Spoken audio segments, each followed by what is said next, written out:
you've met a lot of celebrities, Richard Grieco, the guy from Devo, Yes. Bob Backlund, Yes. Ted DiBiase, Chris Jericho, Richard Hatch Yes. from Survivor, not Yes. Battlestar Galactica. The one that's important. Yes, the important Richard Hatch. Joe Mena, I have to mention him too. He was just on the last season of That's Survivor. right. Yes, exactly. And so those are all lovely celebrities. But without naming any names, what's the worst celebrity encounter you've had at one of these cons? Oh, Lord. I've had a couple. Okay. Pick the worst. We want to hear the worst. We don't want to hear the second worst. Oh. It's so hard. I hate thinking poorly of people. But we've all had crappy celebrity encounters, so Yeah. let's hear yours. You don't have to name the person. All right. So there was one wrestler Okay. who is not known for much of anything besides mutilating another wrestler. That's his one claim to fame. I'll tell you when the cameras are off. Okay. All right. I'm trying to. Okay.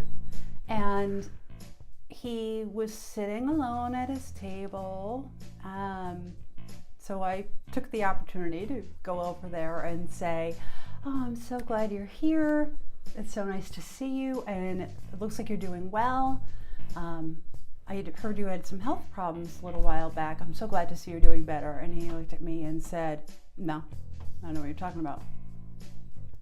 So I said, "Really?" Because I could have sworn I read this article. No, I don't know what you're talking about. And then my husband, who does the social media, this must have been Super Mega Fest. He does the social media from Super Mega Fest. He came over and said, "Can I just get a picture of you two talking?" And he put his hand up in front of the camera and said, "No, leave me alone." And so I said, "Okay, bye." And then I remember turning to my husband and saying, "Nobody's heard of him." Who does he think he is? He should be glad somebody wants, and it's not for our personal archives. It's not like we're running a porn website. Like, he is nobody. And that's the thing too, like, you shouldn't, except for Richard Grieco is somebody. A lot of these celebrities, particularly these wrestlers who are no longer in the WWE, this is all they have. Right. You are nobody. Right. Lose the ego. Uh-huh. Like, there are a million wonderful wrestlers. Scott Hall was one of the greatest guys I've ever met. Nice. Hacksaw Jim Duggan, Jake the Snake Roberts. They have no ego. They are wonderful, wonderful people. Because they don't take themselves too seriously. Like, Right. dude, who do you think you are? So that was a negative experience. That's unfortunate. I'm Yeah. sorry. I think I know who it is. Okay. I'm pretty sure. Now, it's obvious by how much you socialize at these conventions that you have a lot of friends on the convention circuit. What do those people bring to your life besides free swag? I never ask my friends for free swag. That is because But you end up with it. Sometimes I do. Yeah, sometimes I do. A lot of times I do. I'm not gonna All right, lie. then. I do.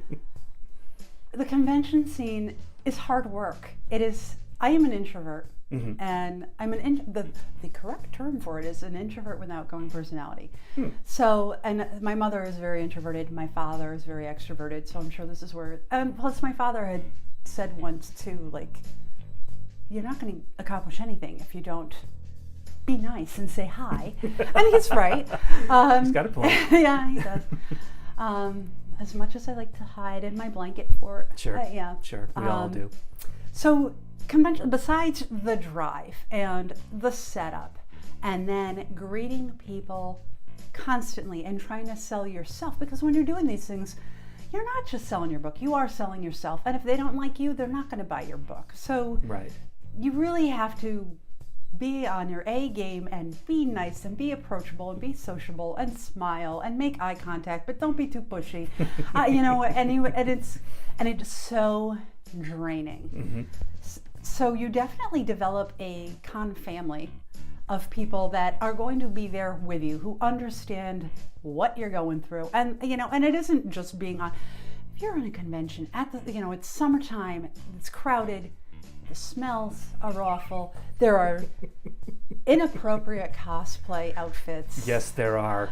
Yes, there are. And you need to have people there that you can turn to and say, I'm pretty sure Spider-Man stuffs his tights, take a look.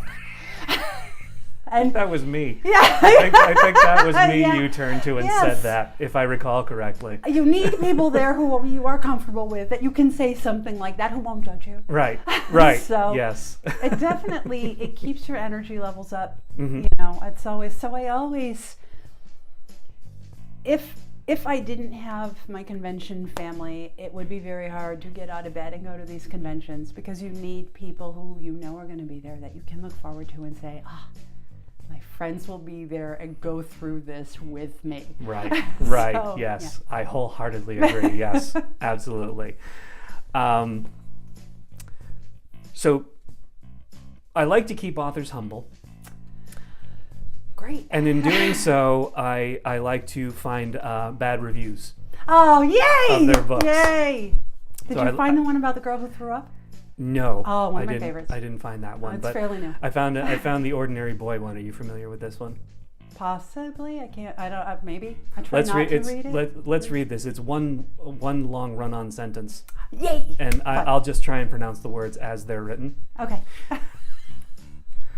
Ordinary Boy was not a read for me. If you like books like The Lovely Bones, then you will probably enjoy this, but there were aspects of the story I just did not care for. He wasn't really an ordinary kid. He was a young boy loved by his mother, who struggled to make ends meet doing what she had to do, she felt, in order to keep them in their home, which eventually backfires on her. There was too much in this book that I just don't care to read about. So it wasn't for me, but if you don't mind reading about a kid who's beat up for nothing more than a being in the wrong place at the wrong time, sleeping in a closet because they only have 2 bedrooms, alienates, name calls, yet fools around with a grill who has a strawberry birthmark on her face, and then there is the abuse his mother endures and the eventual murder of the entire family. All in all, I did not like this book and won't be picking up anymore in this genre. Wow. That is something. So thoughts?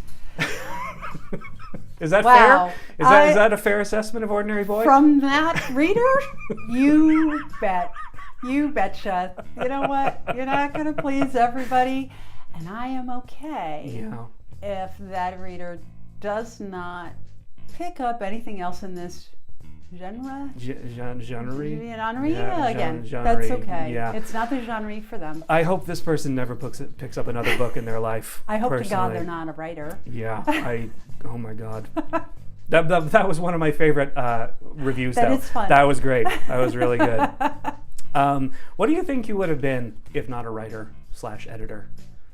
Farmer? Stayed on the farm with the family? Maybe I do. Well, my father never wanted us to get into farming. Really? Yeah, it's a hard life. It is. He has always said, if you want to make $1 million as a farmer, start with $2 million and quit when you've lost half your money. And he's probably accurate. That's very clever. Yeah. So I don't know that I would have been. I certainly wouldn't have been a dairy farmer. I think that's a lot. It was a lot of work for him. Had he not retired young, which he did, it would have killed him. Wow. It definitely would have. And fun little story though. So my father, as I break HIPAA laws, my father had to have a heart valve transplant shortly after he retired, and the valve that they used was a bovine. Is that the right word? Yeah. From a cow. From a cow. Yeah. So a cow saved his life. Isn't that awesome? So anyway. He was a dairy farmer and a cow saved his life. Yes. That's extraordinary. Isn't Why that haven't wonderful? you written that story yet? I haven't. I don't know. I don't know. It's all there. I know. All you have to do is itself. just fill in the details. My God, if you don't write that, I'm going to. Oh, all right. I'll write a story. But anyway, yeah. So I don't know. Maybe a gardener. I had a boss who retired and now who was fantastic. He retired as a creative studio manager, and he is trying to get into the pot farming business, which I think is awesome because it would suit his personality perfectly. I don't think I'd be a pot farmer, but I think I would, maybe corn, vegetables. I don't know. I've never not been a writer. Oh, I know what. I probably would have gone in forensics. I'm huge. Forensics? I'm a huge true crime buff. Huge. That's a bit of a left turn from a farmer or gardener. That's true. I'm just saying. And it's a little gross, but I think it's a little gross. I don't think I would do well with dead bodies, but I think I would do well with crime scenes. I think they're fascinating. All right, so they would call you for the crime scenes that didn't have dead bodies. Right. Once the body is removed, okay. I think I'm fine. Okay, so you don't have any problems with the spatter? Or no, any of the and brains or any of that? If the body's dead, maybe. No, I think I've seen the JFK autopsy photos. I would not be okay with a dead body. But I think the crime scene would be fine. Okay. All right. Great. Okay, so we have a gimmick on this show that we are contractually obligated to live up to. Oh, God. So, Stacey Longo. Tell me about your damn book. Oh, it all makes sense now. See? See how it comes together? Oh, I like it. It works. Yes, thank you. So, I wrote this book called My Sister the Zombie. I am very close to my sister. Again, that whole bio about loving and supportive parents, it's very boring. And my sister, although, all right, in all fairness, my parents are a little nuts.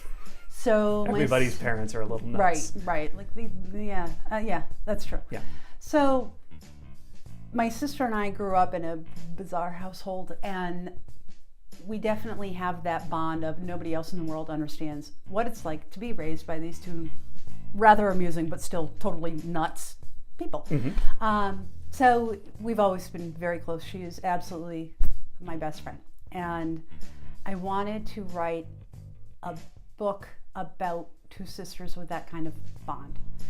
And how the heck did I turn her into one of the shambling undead? I needed a plot. Sure. So sure. Yes, there you go. So my sister the zombie. There are these two sisters, Blossom and Jasmine, and Blossom is unfortunately swimming in a lake when a nuclear power plant leakage. Yep. Toxic waste. Yep. Into the lake. Blossom turns into a zombie, and this isn't so unusual where they are. They're out in Arizona. Everybody's got zombies in the family. I mean, come on. Sure. You live next to a nuclear power plant. This is what happens. And but Arizona's not the best place for a zombie. It's very dry. Her skin's drying out. She's shambling off into the desert, and their mother is a plastic surgeon, and which is fortunate for Blossom. It's convenient to the plot too. It's very convenient to the plot, yeah. And actually, the father works in forensics. Oh, well, there you go.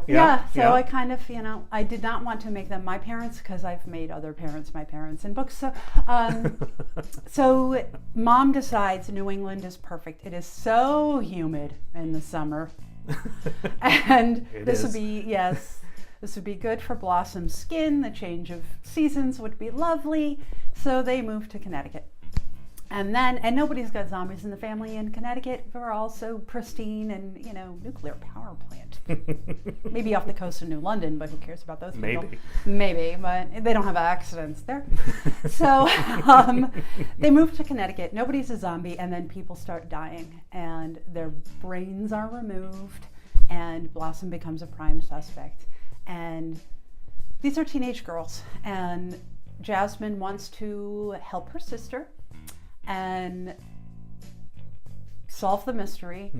And so the two of them have to work together, but it's not all clues and suspects and convenient solutions, because they are teenagers and they have teenage problems, like stop going in my closet and borrowing my clothes, or stop taking headshots at my sister.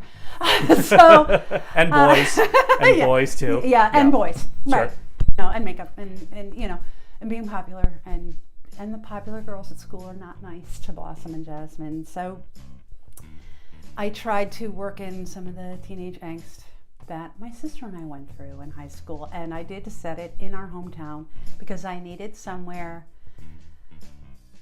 that the people there would be politely horrified at the idea of a zombie moving into the neighborhood. Sure. Now, unlike a lot of the books on Tell Me About Your Damn Book, I've actually read this one. Yay! And it's tremendous. It's really, really excellent. How were you able to channel that teenage angst? How were you able to remember that angst so far removed? Not so far removed. I'm just saying, neither of us are teenagers anymore. How were you able to capture that angst?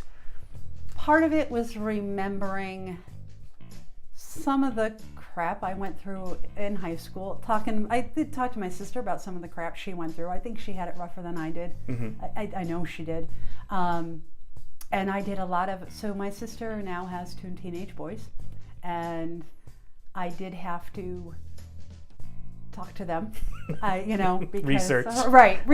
Research. And I can't say they were thrilled about that. Although some of it, I think they did enjoy some of I couldn't use, there were times when I was running the book through my writers group. I had one author in the group, John Valeri, who would flag things like, this sounds like an old person talking. So then I would have to go to my nephews and say, all right, instead of saying that this put me in a snit, what would you say? Yeah. And they thought that was hilarious and old person-y. But they were very helpful. Okay. So I did have to do a lot of that. And then, so my editor on this book was Rob Smales, who was also my editing partner because I have a side business. And thank God, Rob has a teenage son who is dating a teenage girl. Oh, perfect. So I would ask him something, he would ask Tom, who would ask his girlfriend, and then that was very helpful. Okay, I gotcha. So, I gotcha. And why a zombie? Why not a vampire or a werewolf or any other of the creatures of the night? A zombie was easier to get a resolution on, I think. I thought I knew who did it until the end. And then I said, no, it isn't this person, it's someone else. And I knew how I wanted the murders to take place, and I didn't want to have to go through the effort of hiding a vampire or hiding a werewolf. I wanted something that could be out there all the time. Zombie? Sure. That makes perfect sense. Yes. Oh, good. Yeah. Oh, yeah. Yeah, definitely. And what sort of age group do you think this book is written for? Young adult. Young like adult. a senior's going to read this and think, it's cute, but it's too young for me. Maybe 8th, 9th grade. Okay. Yeah. Nice. And what's next? What's your next project? So I have a tendency to stretch myself too thin. So No. I know, you say no way. Yeah. I don't believe it. Yeah, but I'm usually really good about meeting my deadlines. But then when something happens, like your appendix ruptures, even though you're entirely too old for that to happen, then you go, oh my God, how did I keep up with all this? But True story, by the way. True story. so, which is why your book was delayed. I'm sorry. No worries. So, I have finished collaborating on a young adult paranormal adventure with Rob Smales.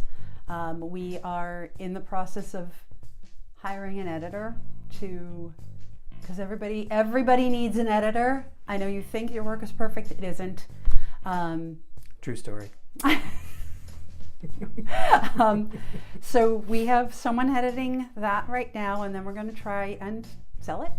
And then I'm also putting together a series of ebooks based on my blog and my past columns. Really? Yeah, so it's going to be a specific topic, like Longo looks at dieting, or Longo looks at Christmas specials. Okay. Actually, horrible Christmas specials, because I hate Christmas. all of them. Sure. I remember that. So I am just starting that now. Wow. Okay. So, yeah. Excellent. Wonderful. We have a segment on the show called Questions from the Great Unwashed.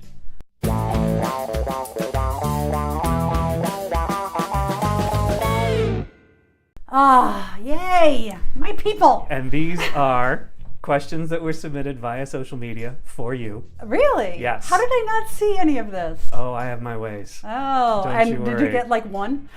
I got several. Oh, I got really? quite a few, yes. It's entirely up to you whether or not you want to answer Okay. any or all of them. I will present them to you and you do what you will with them. Okay. Are they going to make me cry? I don't know. We'll see. Oh, this will be fun. we shall see. So Harry T. Watts Go on. wants to know, if you had a pen name, what would it be?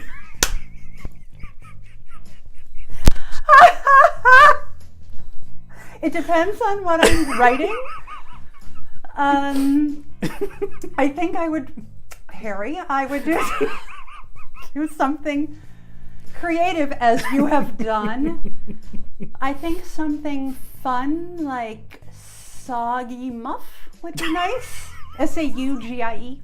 Soggy In honor Muff. of the hot dog. Okay. Yeah. But that would be for a very specific genre. Okay. All right. Good. So there's your answer, Harry T. Watts.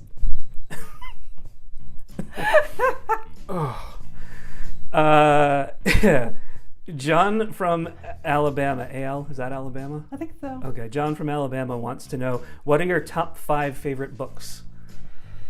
Ooh, all right. It's going to be top five. All right.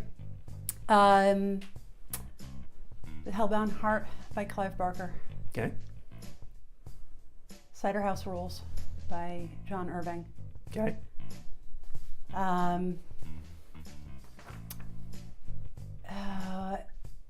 If Life is a Bowl of Cherries, Why Am I Always in the Pits by Irma Bombeck. Okay.